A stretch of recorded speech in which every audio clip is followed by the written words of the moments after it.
murder and wine. Des meurtres et du vin. L'abus d'alcool est dangereux pour la santé, à consommer avec modération. C'est qui, modération?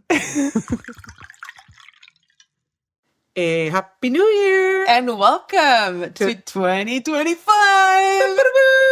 Cotillon, cotillon, cotillon! Pip, pip, pip! Voilà. Ben, c'est super bien passé. C'était super. Donc, nous, notre réveillon était très bien. Ouais. Toutes les deux. Bah ouais. J'ai invité Sarah dans ma tradition du Nouvel An. Ma tradition de la Saint-Sylvestre est très simple. Je ne sors pas et je regarde un film classique. Alors là, du coup, notre film classique, c'était un documentaire sur Beyoncé. Mais alors, c'était génial. Mais parce incroyable. Elle l'avait pas vu, Charlotte. Alors moi, c'est la troisième fois parce que j'adore ce documentaire. Incroyable. Et c'est quand, en fait, elle était le headliner du Coachella. Et toute la préparation et le pendant, et Ludi participe encore une fois. Ludi. Voilà, merci. Et il est obéissant quand même. Ouais. Et du coup, c'est incroyable de voir l'effort, le travail, l'artistrie. Enfin, c'est très beau. Donc, on avait du champagne quand même. On a bien dansé. Ah, on a bien dansé, on a bien bu. On n'a pas trop mangé, mais du très bon fromage. Ouais. Donc bref, vous en foutez. On raconte nos vies, quoi. Et voilà, j'espère que vous aussi, vous vous êtes bien régalés. Et puis, bienvenue à 2025. Épisode 51. Ouais. C'est entre on toi y est déjà. et nous. Mm-hmm. Des sujets. Alors, je ne sais pas par quoi commencer parce qu'il y en a tellement dans l'actualité. Alors, commence parce que toi, tu fais l'actualité, alors que moi, il y en a un peu actualité, mais ça n'a rien à voir. Alors, moi, j'ai deux trucs qui sont vraiment actuels là, l'heure où on enregistre. Ouais. C'est les feux de Los Angeles. Ah oui, c'est un truc de dingue. C'est juste incroyable. Paris Hilton n'a plus de maison. Alors là, moi... En fait, c'était sa maison de plage, il y en a d'autres. Voilà. Si on pouvait un peu avoir une minute de silence pour Paris Hilton et sa maison de plage, s'il vous plaît. Mais il y en a plein d'autres, mais je ne me souviens pas qui. Ouais, mais moi non plus. Mais après, t'as aussi, c'est que quartier résidentiel, mais c'est vrai que t'as le quartier des Richoux, mais t'as d'autres personnes. Ah, mais là, ils sont en train de alors, ah oui, c'était quoi, les gens, les célébrités ou les riches, là, qui sont en train de, eat the rich. Mais bon, moi, je suis moins sur ça quand c'est pas des multimilliardaires, tu vois, c'est pas forcément, c'est des artistes, etc. C'est ça. Sauf un, parce qu'il y a la maison, et je viens de m'en souvenir, de James Wood. Tu vois que j'ai vu. Voilà. L'acteur chelou, là. Il est hyper chelou. Il est misogyne, il est raciste, il est trumpiste à fond. Et du coup, il y a eu quand même pas mal de célébrations sur le web. Ce que je trouve pas très juste, mais ça me fait rire un peu.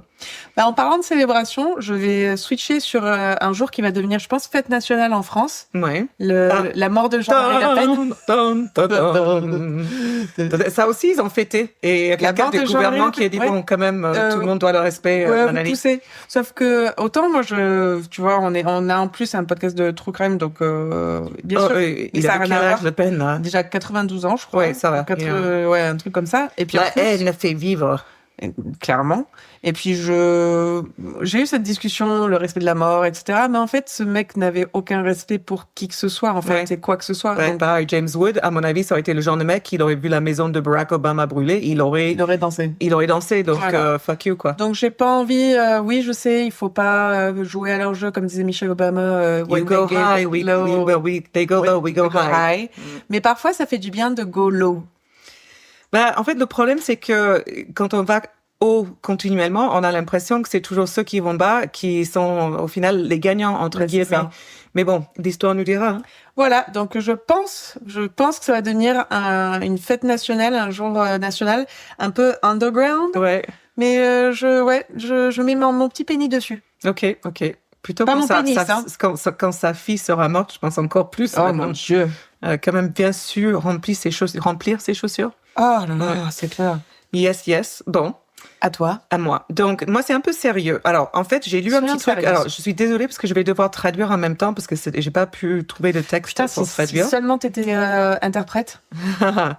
Donc, il s'agit d'un petit garçon qui s'appelait Anthony Alvalos, qui avait 10 ans et qui a été tué par sa mère et son petit ami. Et ça, c'est une fois que sa mère a été sentencée, a été envoyée en prison pour à vie, sans possibilité de parole. Elle a dit ces mots et il y a quand même une discussion à avoir derrière. Donc, en fait, elle dit qu'il n'y a pas un jour qui passe sans que je pense à mon fils. Vous pouvez vous demander combien c'est possible puisque j'ai été trouvée coupable pour de l'abus et puis de l'avoir tué. Mais il faut comprendre la situation dans laquelle j'ai été avec Karim, donc son petit ami. C'était un membre d'un gang MS-13 très connu, hyper violent. Oui, ouais. Et ce qu'il lui a dit peu de temps après qu'ils étaient déjà ensemble, et au début, elle voulait le quitter. Mais quand elle a essayé, il l'a battue brutalement et il l'a menacé d'appeler d'autres membres de la gang pour la tuer si elle essayait de le quitter de nouveau. Donc, elle est restée avec la peur de sa vie, quoi. Et je m'imagine aussi que c'est pas quelqu'un non plus avec plein de moyens ou des possibilités, etc. Donc, elle voulait se protéger, non seulement de lui, mais des autres membres du gang. Et ce qu'elle dit, que les gens ne réalisent pas, c'est qu'ils m'abusaient moi aussi, c'était pas juste les enfants. Et il y a eu un moment où, forcément, très tôt, elle a hésité à taper Anthony pour quelque chose que Karim aurait déterminé, considéré comme un défaut. Mm-hmm. Mais quand elle refusait de le faire, il a tapé elle et, par exemple, il a fracturé son mâchoire. Et du coup, aussi terrible que ça peut l'être, elle a fini par aller avec l'abus pour tous ses enfants parce qu'elle avait peur de Karim et ce que lui et sa gang pourraient lui faire en le défiant. Alors là, du coup, elle a dit, elle pense que ça s'appelle Battered Woman Syndrome. En français, le syndrome de femme battue. La femme de battue, oui. Et je me sens horrible pour ce qui s'est arrivé à mon fils. Et tous les jours, je regrette avoir été avec Karim parce que sans l'avoir fait, Anthony serait en vie aujourd'hui. Alors, qu'est-ce qu'on pense de ça? Voilà, tout de suite, là, on pense déjà... Pendant que tu étais en train de raconter le truc que elle voulait pas y aller, mais que quand elle ne frappait pas son enfant parce que sinon elle se faisait frapper elle, je suis pas mère, mais j'imagine que quand t'es mère, tu veux tout faire pour éviter qu'on frappe ton enfant ou qu'on abuse de ton enfant. Je crois qu'avec le sujet que nous on traite chaque semaine, on voit que c'est quand même pas le cas. Parce qu'il y a plein de mères qui tournent le dos et qui font pas. Alors là, Laurie Vallaud-Desbel. Voilà, là, tu retrouves une femme probablement pas très éduquée, sans moyens financiers, ni sans forcément un réseau pour l'aider en quoi que ce soit. Et un gars, membre certifié officiel d'une gang, qui la bat et qui la tape. Et le syndrome de la femme battue mène aussi sur on laisse passer des choses complètement improbables. Ah, ça, c'est sûr. Ça, je pense qu'au bout d'un moment, tu es tellement déconnecté, en fait, de la réalité, à mon avis, et puis ça devient ton monde, en fait, ça devient ton univers. La violence et cette horreur devient ton univers. Mais même que ça devient plus une horreur, ça, oui, au jour le jour, c'est le quotidien, c'est ça. C'est quotidien, et je pense que c'est vrai que dans ton cerveau, il doit se passer quelque chose où nous, on peut même pas se rendre compte. Mais Dieu sait que des femmes battues reviennent encore et encore et encore et n'arrivent pas à se séparer de ces relations, alors que parfois il y a que elles qui sont dans une situation d'abus. Ouais. Là, voilà, je trouve qu'il y a de la mérite dans cet argument. Je connais pas trop toute l'histoire. Puisqu'on l'a trouvé coupable, est-ce que c'est parce que c'est une femme et elle a battu son enfant et tué son enfant et c'est inacceptable pour les mères de faire ça? Ou est-ce qu'on aurait pu avoir de la clémence en comprenant le syndrome de femme battue? Je sais pas. Et lui a eu pareil prison à vie ou? J'ai pas regardé, mais parce que c'est je pense intéressant de voir, j'espère, du coup. Oui, mais je pense bien. Quand t'as dit que c'était triste, mais effectivement, c'est intéressant. En tout cas, ça mène à la discussion. C'est sûr que ça amène plus à la discussion que c'est vrai que le nombre de mères, jeunes mères, qui tuent leurs enfants parce qu'elles les laissent dans une chambre quand ils sont nouveau-nés pour aller en boîte de nuit ou pour aller en date il y en a tellement, c'est une catastrophe. Il y avait celui où elle l'a amené dans la boîte de nuit et qu'elle l'a mis dans la chambre froide. Oh mon Dieu. Oui, c'était quand même extraordinaire. En tout cas, bref, il y a plus de choses à relire là-dessus, mais en tout cas, lui, il a été trouvé coupable et les deux sentencent à vie sans possibilité de parole. Voilà, donc ça, c'était mon premier sujet. Toi? Moi, j'ai fait mes deux. Ah, d'accord, ok. Donc, du coup, moi, j'en ai une autre. Je vais faire un petit shout-out. Alors, il y a des amis à nous et qui ont démarré un podcast qui est sorti donc le 4 janvier. Ça s'appelle Franchement Presque. J'adore le titre. Et moi aussi, j'adore. Et donc, c'est Magali et Marie, donc qui sont de copines de longue date et qui choisissent un sujet lambda, Le sport, la fête. Voilà, et qui discutent ensemble de leur vécu en tant que femme, en tant que mère, en tant que mari et maman.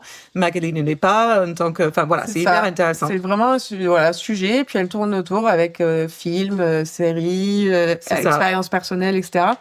Franchement, c'est assez drôle. Moi, j'ai eu la chance d'assister à un de leurs épisodes, à un de leurs enregistrements. Alors, malheureusement, c'était après un de nos enregistrements, donc j'étais pas très fraîche. Et j'ai continué de boire chez eux, donc c'est chez Bruno et Mag. Et je me souviens pas de tout l'épisode, mais quand tant mieux parce qu'il est publié. C'est ça, et du coup j'ai redécouvert, c'était assez agréable.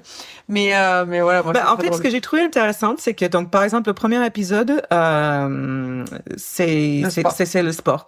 Et donc en l'écoutant, on se ressent en tant que femme, hein, on entend les choses. Alors après, j'ai eu quelques Enfin, on a envie d'en parler plus. Ça donne envie de la discussion. Par exemple, elle parlait du sport et c'est vrai qu'en France, moi, je me souviens quand je suis arrivée à 15 ans, avant de repartir à 17, mais bon, j'ai eu assez de temps pour voir que, par exemple, à l'école, le sport était obligatoire, mais que les filles, en gros, elles pouvaient s'asseoir sur un côté sans y participer. En fait, on s'en foutait. J'ai trouvé ça nul. Moi, j'étais super sportive grandissant et aux États-Unis, c'est pas pareil. Le sport, t'es avec l'école. Les équipes sont avec l'école, les compétitions, etc. Et tu peux choisir. T'es pas forcé de faire un type de sport, tu peux choisir un autre. Je pense que, et les filles sont vraiment incluses. Enfin, moi, toutes les filles sont, bon, après, d'où je viens aussi, Santa Cruz, Californie, les filles sont très sportives. Donc, moi, j'ai jamais grandi avec ce sentiment anti-sport ou forcing, etc. Donc, il y a vraiment une valeur culturelle. C'est vrai que c'est pas pareil. Les États-Unis, moi, je le vois, travaillant dans le sport, je le vois complètement. Et c'est vrai que c'est, quand t'es en France, quand t'es au collège, par exemple, moi, j'adorais le sport, j'en ai toujours fait, donc je kiffais, tu vois, je faisais ce qu'il fallait. Mais je sais que mes collègues, non, c'était le forcing. C'était, comme tu dis, le fait de pas choisir le sport, le fait même le prof, parfois, était complètement désabusé. Ah, mais complètement, ouais. Et ça te donnait pas envie. Ça te donnait pas envie de développer ce côté-là, quoi. Enfin, voilà. Et donc, après, ils ont eu plein d'autres sujets sur lesquels, tu rigoles beaucoup. Elles sont très, très drôles. Ouais. Elles s'interrompent pas beaucoup, donc elles sont déjà des super pros. Mieux que nous. Oui. Et voilà, je recommande vivement le podcast. Franchement, presque. Et c'est vraiment, vraiment intéressant. Donc, courez-y. Courez-y, et pareil, hein, comme nous, hein, de toute façon, c'est tous les podcasts que vous écoutez, c'est pareil, hein, des étoiles, des commentaires, des partages. Si vous voulez qu'elles puissent continuer et que... Il n'y a que comme ça que ça nous aide. Voilà. Bon, mais pour l'épisode 51, c'est... Ah non, pardon, maman. Maman. Alors, donc, nous avons un peu changé de comment dire, pas de stratégie, mais de méthode, on va dire, pour le choix du vin, parce que à notre soirée de pré-Nouvel An, nous étions avec... de anti-Nouvel An. De anti-Nouvel An. Nous étions avec Pompette, donc qui est une caviste dans le sud de France, sur Pérols, et qui nous disait, mais il faut vraiment que vous choisissiez un peu mieux vos bouteilles, parce que parfois, c'est une catastrophe. Oui, elle a raison. Et elle avait pas tort, parce que parfois, on sortant du boulot, et on va au Carrefour, et voilà. Il y a une fois, il y en avait même que tu avais amené, c'était imbuvable. Hein. Mais bon, ça, c'était avant qu'on donnait des notes, donc on ne dira pas... Non, je m'en souviens même pas. Donc, nous sommes allés chez Pompette et je vais poster sur Instagram donc les vidéos. Elle va commenter donc chaque bouteille qu'on aura choisie pour nos prochains épisodes. Donc là, nos prochains 6 épisodes sont choisis. Mm-hmm. Et aujourd'hui, en fait, je l'ai choisi complètement pour l'étiquette. Ouais. Je ne vais pas vous mentir. Mais c'est trop beau. Mais voilà, l'étiquette est magnifique. Alors, on a choisi pour l'étiquette, mais elle a aussi donné des descriptifs qui étaient dans la lignée avec ce qu'on aime. Bien sûr. Bon. Mais moi, de base, je suis allée vers ce vin pour l'étiquette, car maman, je t'enverrai une photo, parce que il y a la cité de Carcassonne, et ce dessin est magnifique. Donc, on voit en fait les vignes qui sont au pied de la cité de Carcassonne. Si vous ne connaissez pas la cité de Carcassonne, allez-y, c'est magnifique.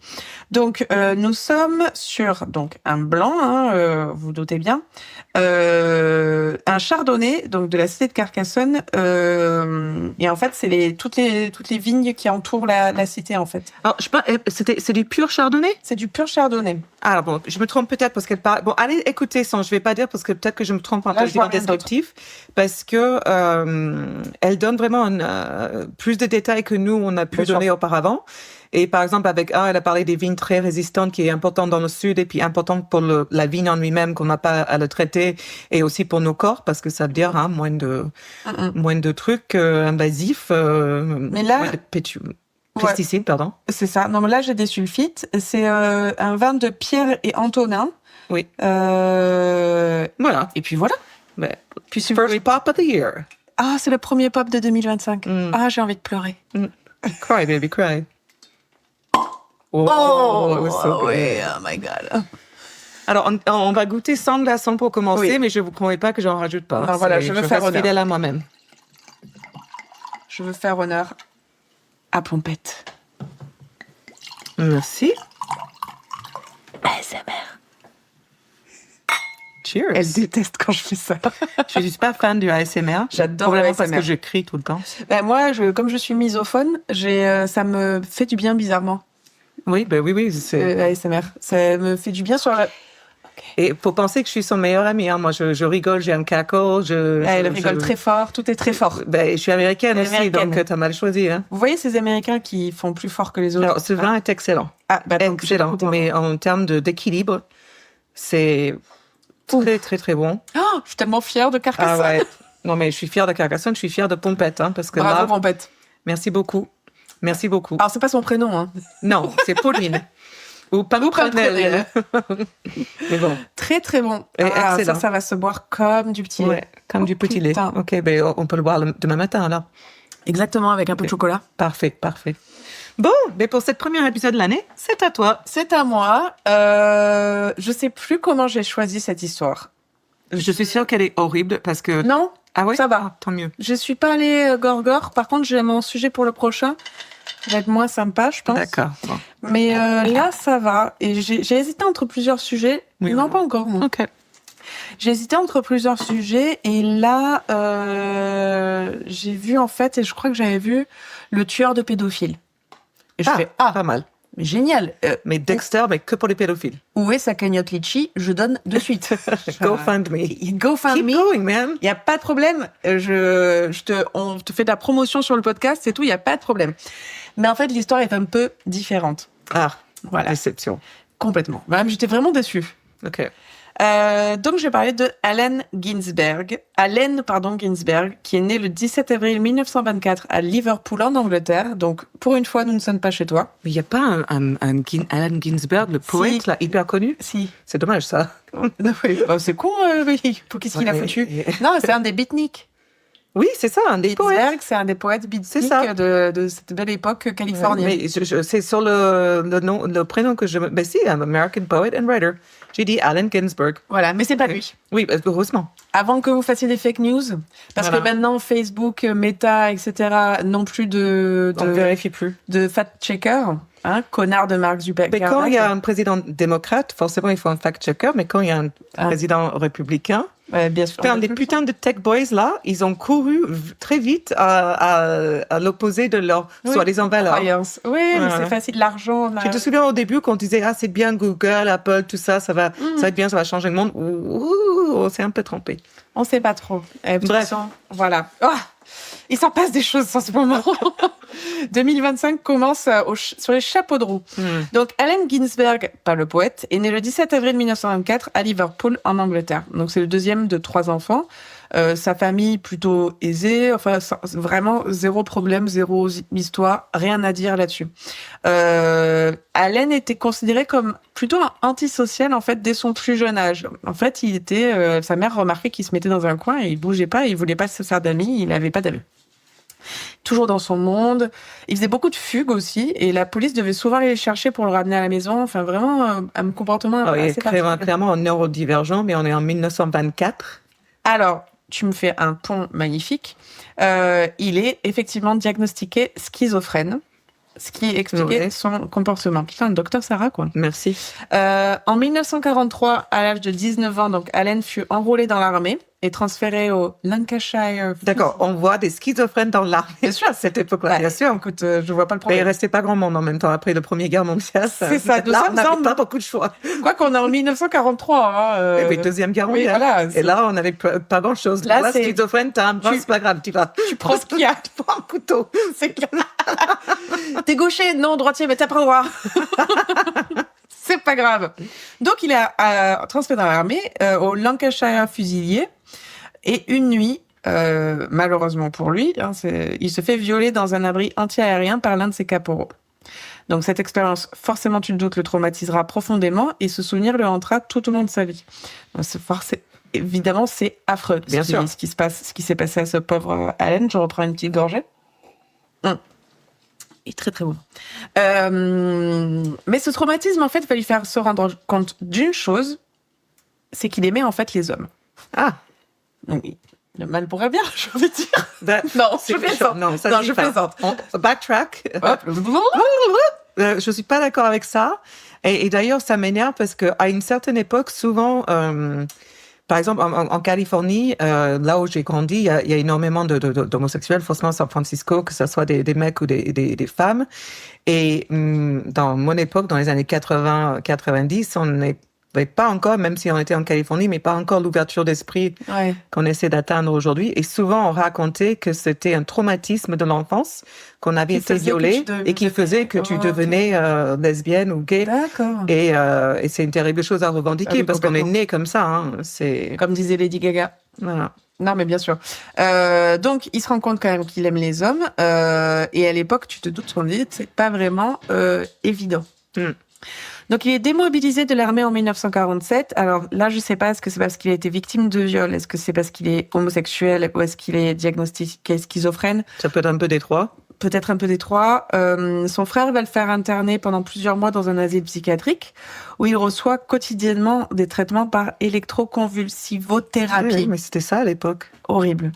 Quotidiennement. Oui, mais il y avait ça, ou je crois peut-être en même temps ou juste après, le lithium. Et il n'y avait pas grand-chose d'autre, je crois. Et peut-être avant, ou à peu près dans cette... non, la lobotomie? Après la lobotomie. Oui. Non, c'est après la lobotomie plutôt. C'est à l'époque, Kennedy... One Flew Over the Cuckoo's Nest. Oui, et puis Kennedy, sa tante ou sa nièce, ou je sais, la cousine... Ah, Grey Gardens? Ouais, je vois. Ouais, mais pas elle. Elle s'est mais et elle est devenue, je crois, un rose. Bien sûr. C'était un légume, quoi. Bref, au bout de 6 mois, sa mère le fait sortir car les conditions sont vraiment trop inacceptables, trop dures. Petit à petit, il arrive à retrouver une vie sociale à peu près normale, en fait, après toutes ces expériences traumatisantes. Il réussit même à ne pas cacher sa préférence sexuelle et sort dans des bars homosexuels et réussit à vivre, on va dire, relativement ouvertement, en dehors, bien sûr, des heures de travail. Hein, tu te doutes, parce qu'au travail, il est constamment victime de railleries et de micro-agressions qui l'obligent à changer de poste assez fréquemment. D'accord. Donc c'est quand même, ça reste quand même difficile. Il va à ce moment-là voir un psy car il dit avoir des hallucinations auditives et visuelles. Le psy lui dit de passer 3 mois dans un établissement spécialisé, ce qu'il fait, mais rien ne change. Et son entourage, c'est ça qui est affreux, son entourage va lui dire que s'il est dans cet état, c'est de sa propre faute à lui. Ben oui, mais cette époque-là, on comprenait pas. Enfin, même aujourd'hui, je suis désolée, hein. Ouais. Pour beaucoup de personnes en dépression, etc. On me dit, mais oui, c'est ça. Fais ton lit, juste fais sortir. Soit souris, enfin, genre sors, voilà. Quoi. C'est, bref. Donc, que fait-il? Il change de nom. Il va changer de nom. Il sera plus Allen Ginsberg, le poète, mais William MacDonald, puis émigrera d'Angleterre vers le Canada en 1949, puis vers l'Australie en 1955. Il se choisit un sacré William MacDonald. William MacDonald. Okay. Peu après son arrivée en Australie, il se fait bien voir, comme on dit. Il se fait déjà un nom dans le milieu. Ouais. Parce qu'il se fait arrêter, accusé d'avoir touché le pénis d'un détective ou d'un policier dans les toilettes publiques d'Adélaïde. Donc direct, le mec, il arrive, il annonce la couleur. Genre, j'essaie d'imaginer la scène. Le gars, ils sont, je suppose, tous les deux en train de faire pipi aux urinaux. Peut-être, urinelles. Urinoir. Et urinoir. Et William ou Allen voit le beat de détective et juste, il va la toucher. Ou il dit « Bonjour, moi c'est William. Oups, pardon, c'était pas votre main. » Just let me see the package. C'était pas votre main, je suis désolée. Je vois pas très bien. Ok, je comprends pas trop, mais ok. J'accepte ta version. Écoute, moi, c'est la version que j'ai vue sur les internets. Les possibilités se déroulent dans ma tête. Ah, il y en a tellement. George Michael, si tu nous écoutes. Ouais. Donc, pour cela, il est condamné à une obligation de bonne conduite de 2 ans. Après avoir déménagé à Ballarat, il trouve un travail dans la construction, et ça se passe très mal avec ses collègues qui l'insultent de termes très dérogatoires envers la communauté homosexuelle que je ne vais pas répéter ici. Pour se venger, il crève souvent les pneus de leur vélo, mais ça ne sera pas assez pour lui, ce que je comprends. Moi, Bah oui. tu m'insultes toute la journée, crever les pneus du vélo, ça ne va pas être assez. C'est un peu trop soft. Clairement. Donc de là, il commence à développer une colère vraiment noire, en fait, pour les gens qu'il persécute et également une paranoïa grandissante. En fait, il est persuadé que les gens parlent de lui constamment.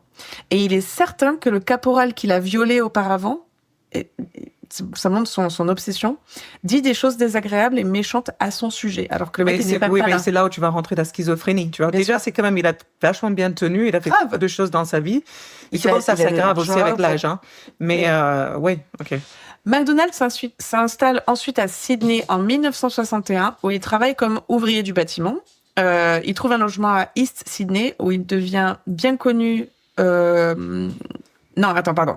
East Sydney, qui est bien connu, je pense, dans les parcs. Non, Tu vas y arriver. je la refais.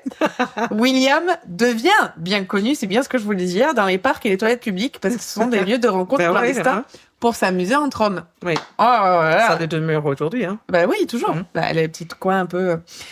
Et c'est là que commencent les meurtres. Parce que vous ne pensez pas que je vais vous sortir une histoire comme ça, alors que personne ne meurt. On dirait que tu me reproches quelque chose. Là. Non, il n'y a pas de souci. J'ai un peu le sujet de sa prochaine histoire, elle m'a déjà prévenu. Mm. Donc, première victime. McDonald se lie d'amitié avec un homme de 63 ans nommé Amos Hugh Hurst. Amos Hugh Hurst, près de la gare de Roma Street, pour ceux qui sont de là-bas. Ils parlent, ils boivent pendant quelques heures dans l'un des pubs locaux, ils refont le monde, ils boivent de plus en plus, ils refont le monde encore plus, nanana, vous savez ce que c'est. Puis ils retournent à l'appartement de Hurst, où ils continuent de boire. Et lorsque Hurst est complètement ivre, McDonald commence à l'étrangler, mais sans raison. Juste, ça le prend. Ça le prend. Ok. Hurst, qui est tellement intoxiqué, ne s'en rend pas compte Ah oui. jusqu'à ce qu'il ne puisse plus faire quoi que ce soit. Et il finit par faire une hémorragie, en fait. Donc, il y a du sang qui coule de sa bouche sur les mains de McDonald, qui lui donne, je ne sais pas pourquoi, un gros coup de poing au visage. Qui le Ouais, tue. c'est la rage Ouais. qui sort, quoi. C'est ça, qui ressort, qui le tue sur le coup. McDonald place ensuite Hurst, donc son cadavre, sur son lit, donc sur son lit, son propre lit, parce qu'on est chez Hurst, lui enlève son pantalon et ses chaussures, puis tire les draps sur sa tête, comme s'il dormait, en fait, au-dessus de sa tête un peu, et il rentre, il rentre bien le Chaque drap. semaine. Ouais, comme un Il le enfant. borde, au lit. quoi. Il le borde. McDonald attend un moment sur place, puis éteint les lumières et quitte l'appartement. Le corps de Hurst est retrouvé 5 jours plus tard. Et au début, en fait, il est décrit comme quoi Hurst serait mort par accident. Donc, en gros, case closed. Ouais, mais en plus, c'est un gay. Tu vois, On s'en fout un peu. En fait, c'est ça, ouais. C'est Ah. marginalisé, quoi. Laisse-moi faire une parenthèse d'ailleurs là-dessus, que je trouvais très intéressante. J'ai écouté un podcast de True Crime il y a pas longtemps américain. Et ils ont parlé, en fait, d'un tueur, où j'hésite à en parler de ce tueur, en fait, qui ciblait uniquement les hommes noirs. Et en fait, ces deux hommes qui font ce podcast disaient oui, on parle jamais de la race des victimes ou des perpetrators, des tueurs, parce que c'est voilà, ça, c'est une victime, c'est un tueur, ça n'a pas d'importance. Et moi, je suis pas d'accord avec ça, parce que souvent des tueurs, surtout des tueurs en série, par exemple, tuent sur des prostituées. Parce que c'est une, alors je sais que c'est pas une race. Des travailleuses du sexe. Des travailleuses du sexe, pardon. Je sais que c'est pas une race, mais Mais si, c'est une catégorie sociale. mais c'est une catégorie sociale, mais c'est pas une race. Oui, oui. Et aussi, si je suis désolée, mais il y a dans certains Non, mais on endroits. sait dans certaines communautés, donc la communauté des homosexuels, c'est pas une race non plus, Non. mais les communautés trans qui vont être plus attaquées, etc., on le sait. Oui, mais c'est pas ça que je veux dire. C'est qu'en fait, ils savent que les policiers vont moins faire d'efforts. Oui. Donc moi, je suis pas d'accord avec ça. Je pense que la race est très importante dans les victimes Ou la catégorie sociale. ou la catégorie sociale. Je trouve que c'est très important parce que moi aussi. parfois, les tueurs en série ou les tueurs tout court, il y a une raison parfois derrière. Ouais. Je dis pas tout le temps, Oui, oui. mais parfois. Bref, parenthèse fermée. Le 4 juin 1961, la police est appelée au Sydney Domain Bath, donc des bains publics. Le corps nu d'un homme a été découvert sauvagement poignardé plus de 30 fois, avec les parties génitales complètement sectionnées. Donc là, pour une fois, c'est les parties génitales masculines qui sont sectionnées. Ouais, On nous comme laisse quoi. notre Pikachu Ça tranquille. arrive. Voilà. Alfred Reginald Greenfield devient la deuxième victime revendiquée par le tueur, qui est maintenant surnommé le mutilateur. D'accord. Greenfield... Oui, mais seulement pour un meurtre, parce qu'ils n'ont pas encore lié au premier. Non, pas du tout. En Ok. fait, là, il est... Putain, ils sont rapides avec les surnoms Non. en Australie. Là, c'est moi qui me suis emballée. Il est D'accord. bientôt surnommé le mutilateur. Ah oui, d'accord. ok. Pas encore. Je me suis enflammée. Ouais. Greenfield, âgé de 41 ans, était assis sur un banc dans Green Park, juste en face de l'hôpital Saint-Vincent à Darlinghurst. McDonald offre à Greenfield de l'alcool, encore une fois, l'attire vers les domaines basses voisins, sous prétexte de lui fournir plus d'alcool et pourquoi pas un petit Gâterie. Voilà, une petite gâterie, un petit Ferrero Rocher. McDonald attend que Greenfield s'endorme, sort ensuite son couteau de son étui et le poignarde plus de 30 fois. Et en fait, la férocité, la rage du premier coup tranche complètement les artères de cou de Greenfield. McDonald baisse ensuite le pantalon et les sous-vêtements de Greenfield, lui sectionne ses parties génitales, les met dans un sac en plastique et les jette dans le port de Sydney. Et c'est là où je me dis, en fait, on se rend pas compte le nombre de morceaux de corps ou de Si, moi j'y pense des fois. doit y avoir dans la mer ou dans l'océan, quoi. Si. C'est horrible. Oui, mais j'avais une histoire que je crois que j'ai déjà racontée de mon enfance avec ça, où ils trouvaient régulièrement genre une tête dans une peinture dans la mer où je nageais tous les jours. Non, C'est particulier chez vous quand même. n'est-ce pas? Donc, semblable à la deuxième victime, Ernest William Cobbin, un homme de 37 ans, poignardé à plusieurs reprises également et mutilé. Son corps est découvert dans les toilettes publiques de Moore Park. Et cette nuit-là, McDonald marchait en fait sur South Downing Street. J'aime bien parce que je donne toutes les rues, comme si je parlais des Australiens, quoi. Lorsqu'il rencontre Cobbin, et McDonald attire la victime au parc, en fait, et soit il saute l'étape de l'alcool, soit il lui fait boire. En fait, j'ai eu les deux versions. Bref, juste avant l'attaque, McDonald enfile son imperméable en plastique, comme quoi Ah oui, Dexter. il est organisé, le gars, Dexter, et puis il est organisé, il sait qu'il va tuer. En schizophrène, il est... Ah, tu as vu? Cobbin était Il doit assis... avoir une comorbidité qui le rend organisé. Ouais, TDA aussi. Et Cobbin était assis sur le siège des toilettes lorsque McDonald, avec un uppercut, frappe Cobbin au cou avec un couteau, donc un uppercut couteau, quoi. Ah ouais. Horrible. Waouh. Il sectionne sa veine jugulaire. Et là, tu imagines très bien, C'est le sang. ça éclabousse de partout. Ouais, c'est pour ça qu'il avait besoin de son parka. L'impair. Ouais. Ça, c'est une très bonne pub pour Kawaii, ça. Ouais. Donc Ah oui, c'était le vent. Oui, c'est vrai. Tu parles des trucs jaunes, là, des pêcheurs, de petits bateaux. c'est pas imperméable, ça? C'est un truc de breton, là, le truc de... Non, c'est pour un coup de vent, le kawaii. Oui. Oui, mais c'était Et pas le un coup de imperméable. pluie aussi. Ah, j'adore notre conversation. Donc le sang éclabousse sur les bras, le visage. L'imperméable en plastique de McDonald fait bien son travail. Mhm. Donc très bonne marque. Cobbin tente de se défendre en levant les bras. Et en fait, McDonald continue de poignarder sa victime à plusieurs reprises. Et il a couvert la cabine des toilettes de sang. Ça devient rouge. Ah oui, c'est The Shining, quoi. Il y a du sang dans le... Ben, dans le couloir, quand la oui. rivière de sang arrive. Ouais, c'est vrai. C'est The Shining. Il sectionne ensuite les parties génitales de sa victime, les place dans un sac en plastique, avec son couteau cette fois, et quitte les lieux. Et sur le chemin du retour, McDonald se lave le sang des mains et du visage, et retour à la maison, tout va tranquille. Il y a personne à Sydney, là, à cette époque. Alors écoute, je ne connais pas l'Australie. que le gars, il Sydney. sort des toilettes publiques rouges de sang, avec une bite et un couteau dans son sac en plastique. Il met Et tranquillou, il va à la rivière, hein, peut-être à l'opéra, tu vois, tac, comme un touriste, tout en se nettoyant. Il met l'expression sortir avec ma bite et mon couteau au pied de la lettre. J'apprécie. Fucking hell. Je sais pas. Il faudrait que j'appelle ma pote en Australie. Ouais, voilà. Parce Voilà. que... Il nous faut les détails, là. Maintenant, j'ai toutes les adresses. Là, j'ai une imagination, là. C'est fou. Ouais. Le 31 mars 1962, dans la banlieue de Darlinghurst, tu vois. Mais il reste souvent là-bas. Hein. Ouais. Frank Gladstone McLean, qui est grièvement blessé, est découvert en fait par un homme qui se promenait avec sa femme et son bébé. Et en fait, il est la victime d'une agression inachevée commise par McDonald. Et donc l'homme trouve McLean encore en vie, mais qui saigne abondamment et du coup va chercher la police. Et en fait, ce jour-là, McDonald achète un couteau dans un magasin de sport à Sydney. Déjà, on peut nous acheter des couteaux dans des magasins de sport? Alors, aux États-Unis, je crois que oui, Mais forcément. En France, oui, mais toi, vous pouvez acheter une Kalachnikov. à la banque, quoi. voilà. Tu ouvres un compte, on te l'offre. Une vraie histoire comme ça, c'était C'est dans vrai un des films de Michael Moore. oui, c'est vrai. Je sais pas. En France, je sais pas du tout. Je suis jamais allée chercher mes couteaux de cuisine, oui. Ouais, mais dans un Décathlon, tu vois, à la pêche, peut-être, je sais pas. Ce soir-là, il quitte l'Oxford Hotel à Darlinghurst et suit McLean sur Bourke Street, si ça t'intéresse. Euh, je vais continuer de dire les lieux. Il passe devant et en plus, il passe devant le poste de police, en fait. C'est ça qui est fantastique. Couvert de sang, quoi. Encore Non, une fois. non, là, c'est un autre jour. Ok, Il s'est d'accord. lavé Ok, depuis. ok. Il a perméable Tant et mieux. nickel. Ok. Donc McDonald engage la conversation avec McLean et lui propose de boire un verre, tu vois, à proximité. Donc il y a toujours ce rapport avec l'alcool. Une fois arrivé là où il lui a proposé d'aller boire un verre, il plante son couteau dans la gorge de McLean. Donc c'est pour ça qu'il doit effectivement saigner abondamment. Donc ce dernier tente de se défendre, mais en fait il est trop ivre pour arriver à quoi que ce soit. Ensuite il est poignardé à nouveau au visage et frappé, donc ce qui le déstabilise. Et alors je me dis, si c'est juste le coup de poing qui le déstabilise et pas les coups de couteau d'avant, ça va, Je pense que c'est un peu le tout. Hein. Ça doit être un peu le tout, carton plein. Et l'agression est en fait est interrompue par l'arrivée de cette famille avec le bébé. Donc je pense que le bébé devait peut-être pleurer ou j'en sais rien. Il y avait des voix et McDonald se cache. Et il laisse le corps de McLean par terre. Donc la famille part chercher de l'aide.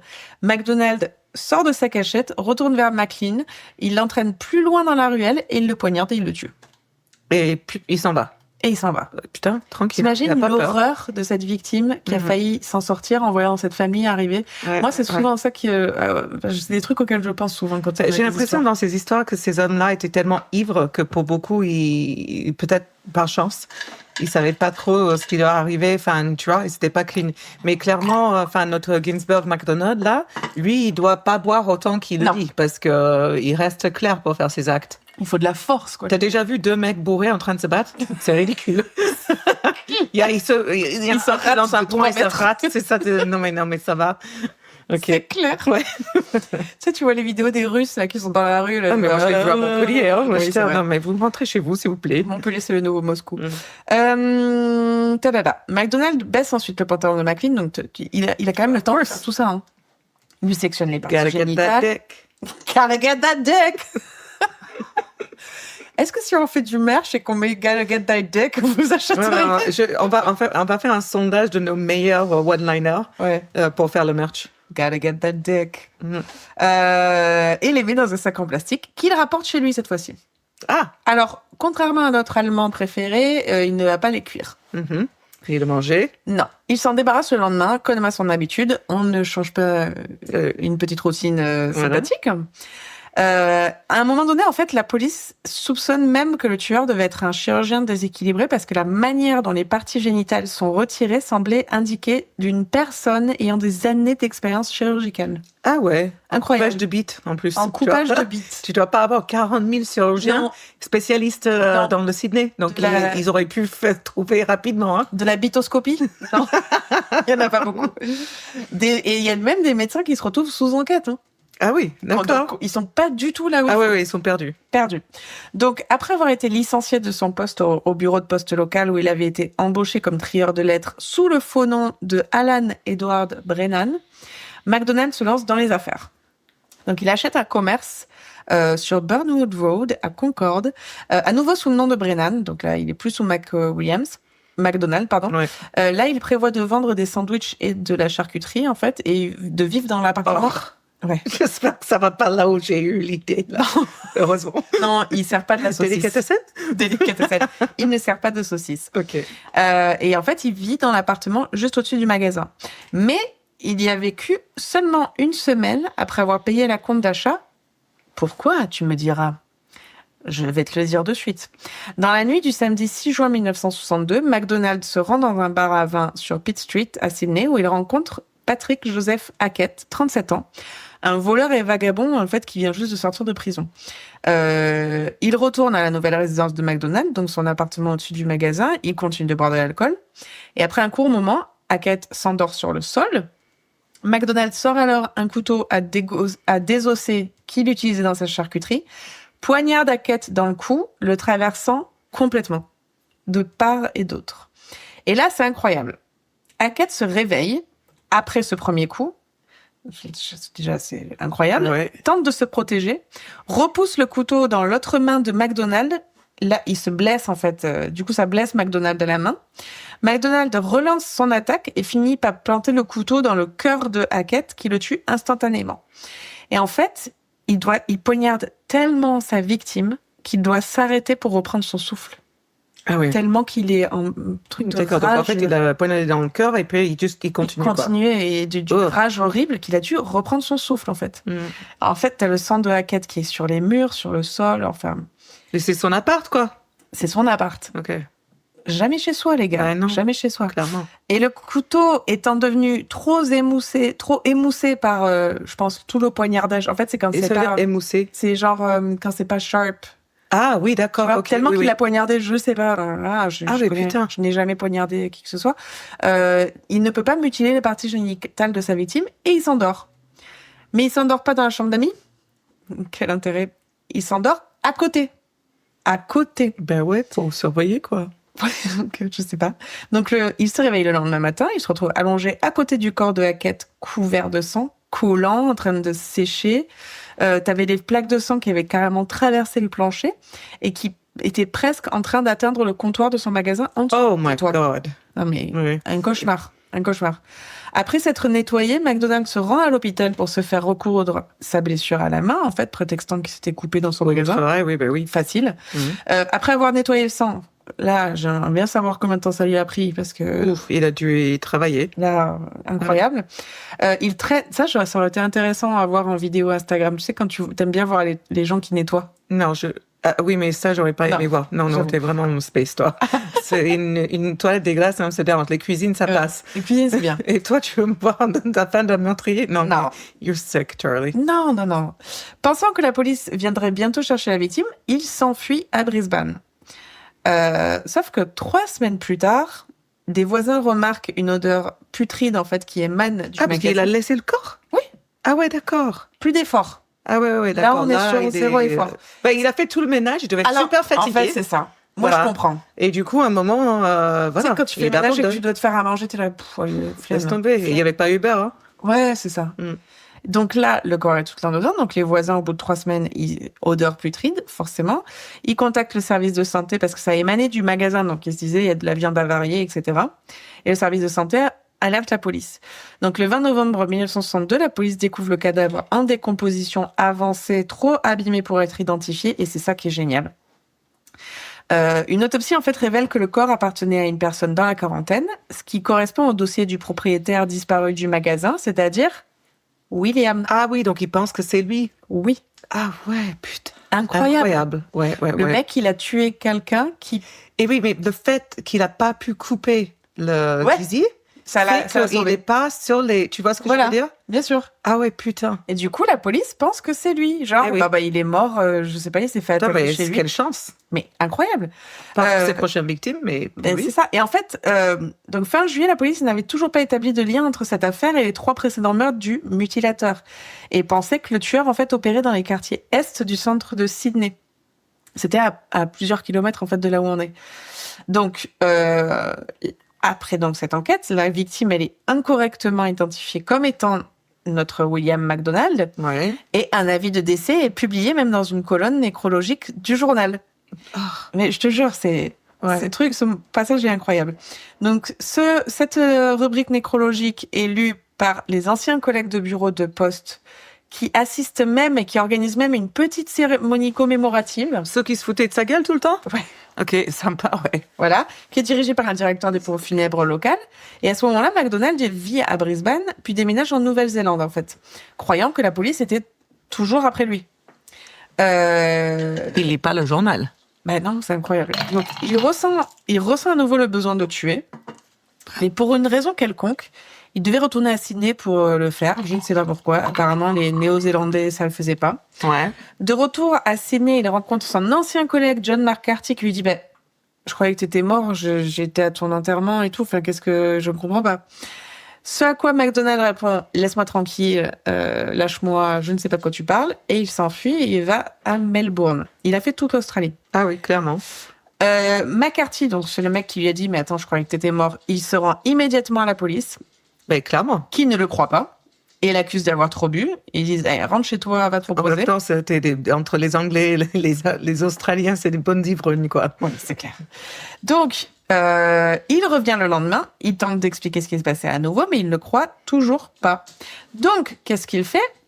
chose que souvent les gens font quand la police ne les croit pas et ne veut pas les aider, il va voir des journalistes du Daily Mirror, où il parle aux journalistes spécialisés dans les crimes qui s'appelle Joe Morris. Alors, attends, Daily Mirror, il faut expliquer aux auditeurs français. Daily Mirror, c'est ton BFM d'imprimé, quoi. C'est de la merde, quoi. Ils publient, les aliens sont arrivés sur Terre, etc. Donc bon, Ils on y sont croit. arrivés sur Terre. Ok, d'accord. Une autre fois, Charlotte. Oui, il y a tout ce truc des reptiliens, là. Keep going with your story. Oh. Donc, le journaliste spécialisé dans les crimes s'appelle Joe Morris. Donc, McCarthy explique comment il avait croisé le soi-disant mort Brennan/McDonald. Le journaliste juge son récit crédible et il écrit un article intitulé « Le cas du cadavre vivant ». Du coup, la publication force quand même la police à exhumer le cadavre. Et les empreintes digitales identifient le corps comme étant celui de Hackett et de McDonald. Et ça, là, je me dis... Attends, répète, ils identifient les empreintes. En fait, ils font les empreintes digitales, ils exhument le corps. Oui. Ça, j'ai compris. Ils font les empreintes et ils voient que c'est Hackett et pas McDonald. Hackett, c'est la victime. Ah oui, d'accord, ok, c'est ça. J'ai pas compris Hackett. Ouais. Et du coup, je me dis, ils n'auraient pas pu le faire avant. Enfin, tu vois, ils ont juste assumé que c'était McDonald. Ben, comme tu disais, c'est une autre époque. Hein. Tu sais, on allait vers la facilité. Hein. C'est vrai.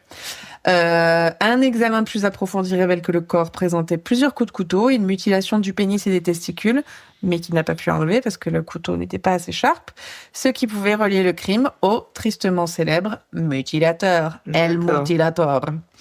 La police de Sydney obtient un portrait robot de McDonald qui est diffusé dans tous les journaux du pays. McDonald avait trouvé à ce moment-là un emploi sur les chemins de fer de Melbourne, où il avait été embauché sous le nom de David Allan. Il a essayé de se déguiser, il s'est teint les cheveux, il s'est poussé une moustache, mais il a été reconnu direct par ses nouveaux collègues. Ben oui. La police de Melbourne l'arrête alors qu'il vient... En fait, ils ont fait un petit trick. Ils ont essayé de l'avoir un petit peu. D'accord. Ils se sont dit comment on peut l'arrêter. Et en fait, ils ont dit à son employeur, dites-lui qu'il va toucher sa paye. En fait, vous l'avez au bureau et nous, on l'attend au bureau et clac. D'accord. Et en fait, ça me fait penser, je sais pas si tu as déjà vu ces vidéos, tu sais, aux États-Unis, quand ils veulent choper les personnes les personnes qui ont des dossiers de conduite en état d'ivresse, mais qui se sont jamais présentées au tribunal. Ouais. Du coup, ils doivent les récupérer, les arrêter, ces gens. Ouais, mais il y a des gars payés pour faire ça. Enfin, Mais non, et là, ils ont été trop bons. Ils ont envoyé à ces gens là où ils pensaient que leur adresse était. T'as gagné au loto. T'as gagné quelque chose, t'as gagné machin. Du coup, ces gens, ils arrivent, ils sont là, wouhou! Et après, ils se font directement menotter. Et il y en a, ils mettent quand même assez longtemps à comprendre. Et ils sont toujours là, menottés, à faire wouhou! Non, si, ça les Américains sont cons. Je te jure, c'est génial. Donc, sous questionnement, McDonald admet facilement les meurtres. Il les attribue à une envie irrésistible de tuer, tout simplement. Il affirme qu'il avait été victime de viol durant son adolescence et qu'il devait désarmer les victimes choisies au hasard. Homme schizophrène, McDonald explique qu'il entendait des voix dans sa tête lui disant que ses victimes étaient le soldat qu'il avait violé lorsqu'il était adolescent. En fait, il remettait... Là, je suis en train de me dire que au début, je t'avais dit le tueur des pédophiles, c'est pas du tout cette histoire. Ah, d'accord. Bon, Voilà. très bien. Ça change tout. Hein, ça n'a rien à voir. Parce que personne n'était pédophile Non, jusqu'à là. absolument pas. Non, parce que j'en ai pas travaillé deux en parallèle et c'est pour ça que je les ai confus. D'accord. Okay. Je suis confuse. Donc, il fut inculpé de 4 meurtres et renvoyé devant le tribunal le 15 août 1963. Donc, le procès débute en septembre 1963 et a été l'un des plus sensationnels de l'Australie. McDonald plaide non coupable pour cause de démence, forcément, mais témoigne en fait en détail les meurtres macabres qu'il a commis, en fait. Et puis, excuse-moi, ok, certes, il est schizophrène, etc., mais il continue à avoir un travail, il continue à s'opérer, il arrive à acheter une entreprise, une commerce, enfin, non, stop, quoi. Stop. Il raconte au tribunal comment le sang avait éclaboussé son imperméable alors qu'il était en train de castrer ses victimes. Il mettait leurs parties génitales dans des sacs en plastique, il les ramenait chez lui. Il expliquait même ce qu'il faisait des parties génitales une fois rentré chez lui. Et certains jurés s'évanouissent même et doivent être évacués de la salle d'audience. Ben, tu m'étonnes, à cette époque-là, t'es pas là, non? Ah ben non. Le jury choisit d'ignorer les preuves accablantes de démence en rendant un verdict de coupable, ce qui étonnait les psychiatres experts apparemment. Et avant de prononcer la sentence, le juge McLennan déclare qu'il s'agissait du cas de meurtre le plus barbare et du plus total mépris de la vie humaine qu'il avait vu au cours de ses nombreuses années de carrière. McDonald ne montre aucun signe de remords et fait clairement savoir que s'il était libre, il continuerait de tuer. Il fut condamné à 5 peines de prison à vie consécutives avec la forte recommandation qu'il ne soit jamais libéré. Je pense qu'ils ont raison. Voilà. Il nous a dit qu'il allait recommencer. À mon avis, gardez-le. MacDonald fut emprisonné à l'hôpital de Long Bay, une division du centre correctionnel de Long Bay. Oui, il est quand même mis à l'hôpital, pas en prison. Voilà. Mais fut rapidement déclaré fou et transféré dans un hôpital psychiatrique sécurisé. D'accord. Et dans le système pénitentiaire, MacDonald était simplement connu sous le nom de Bill. Et en fait, il avait passé tellement de temps en prison qu'il était devenu, comment dire, et là, il marquait institutionnalisé, mais en fait, c'est quelqu'un qui ne peut plus sortir. Ok. En fait, il ne sait plus vivre dans le monde réel. Quoi. Ok. C'est étant le détenu ayant passé la plus longue période continue dans le système pénitentiaire de Nouvelle-Galles du Sud. En 2003, il déclare « Je n'ai aucun désir de vivre à l'extérieur, je ne tiendrai pas 5 minutes. » 2003. Ouais. Ah ouais, en effet, il a passé plus de 40 ans et des mois, quoi. Ça, c'est incroyable. Ah oui. Un journaliste lui a demandé pourquoi il avait tué ces hommes. Il a dit que oui, il les avait tués physiquement, mais que c'était son autre lui qui avait ses pulsions pour se venger. À l'âge de 90 ans, MacDonald meurt d'une obstruction gastro-intestinale le 12 mai 2015, alors qu'il était toujours emprisonné.